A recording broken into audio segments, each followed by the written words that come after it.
Hi friends, welcome to my channel. Daily serial updates కోసం please మన ఛానల్ని like చేయండి. మీకు ఈ వీడియో నచ్చితే ప్లీజ్ మన ఛానల్ని సబ్స్క్రైబ్ చేసుకోండి. ఇక అప్కమింగ్ ఉమ్మడి కుటుంబం ప్రోమోలోకి వెళ్తే, సౌమ్య పెళ్లి కూతురులా తనని తాను అలంకరించుకొని దర్శన్ దగ్గరికి వచ్చి, దర్శన్ పద ఈరోజు మనం గుడికి వెళ్దామని దర్శన్తో అంటూ ఉంటుంది. అప్పుడు దర్శన్ గుడికి ఎందుకు అని అడుగుతూ ఉంటే, అప్పుడు సౌమ్య ఈరోజు మనం ఇద్దరం గుడిలో పెళ్లి చేసుకోబోతున్నాం, అందుకే మనం గుడికి వెళ్ళాలని చెప్పి దర్శన్తో అంటూ ఉంటుంది. దర్శన్ చేతికి ఉన్న బ్రాస్లెట్లోని తాయెత్తు వలన సౌమ్య ఏం చెప్పినా సరే సౌమ్య మాయలోకి వెళ్ళిపోయి సౌమ్య ఏది చెప్పినా కూడా కాదనకుండా తన మాట వింటూనే ఉంటాడు. తర్వాత ఇద్దరు కలిసి గుడికి వెళ్తారు. మరోవైపు ఇంటి దగ్గర సౌమ్య హాల్లో సోఫా పక్కనే ఉన్న టేబుల్ని క్లీన్ చేస్తూ ఉండేసరికి ఒక్కసారిగా తన తాలిబొట్టు ఆ సోఫా కొనకి తగిలి శరణ్య మెడలో ఉన్న తాలిబొట్టు కింద పడిపోతుంది. వెంటనే శరణ్య ఆ తాలిబొట్టును తీసుకొని, ఏంటి తాలిబొట్టు మెడలోంచి తెగిపోయి ఇలా కింద పడిపోయింది ఏంటి అంటే, ఏదైనా అనార్థం జరగబోతుందా, అసలు తాళి ఎందుకు తెగింది అన్నట్లు శరణ్య ఆలోచించుకుంటూ చాలా బాధపడుతూ ఉంటుంది.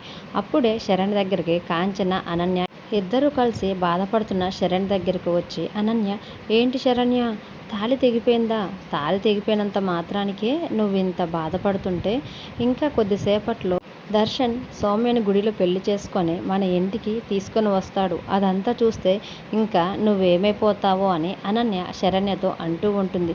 ఆ మాటలు విన్న శరణ్య ఒక్కసారిగా, ఏం మాట్లాడుతున్నావు, మా ఆయన ఎప్పటికీ కూడా సౌమ్య మెడలో తాళి కట్టడు, అలాంటి పని ఆయన చెయ్యడు అని శరణ్య చాలా గట్టిగా అనన్యతో అంటూ ఉంటే, అప్పుడు అనన్య మాత్రం ఏమో ఎవరి మనసులో ఏముందో, దర్శన్ అయితే సౌమ్య మెడలో తాళి కట్టడానికి గుడికి కూడా వెళ్ళారు. ఇంకొద్దిసేపు ఆగితే దర్శనే అఫీషియల్గా వచ్చి సౌమ్య నా భార్య అని ఇంట్లో అందరి ముందు చెప్తాడు. అప్పుడు నిజమేంటో నువ్వే చూద్దువుగానని చెప్పి అనన్య అక్కడి నుంచి వెళ్ళిపోతుంది. అనన్య మాటలకి శరణ్య చాలా టెన్షన్ పడుతూ ఉంటుంది.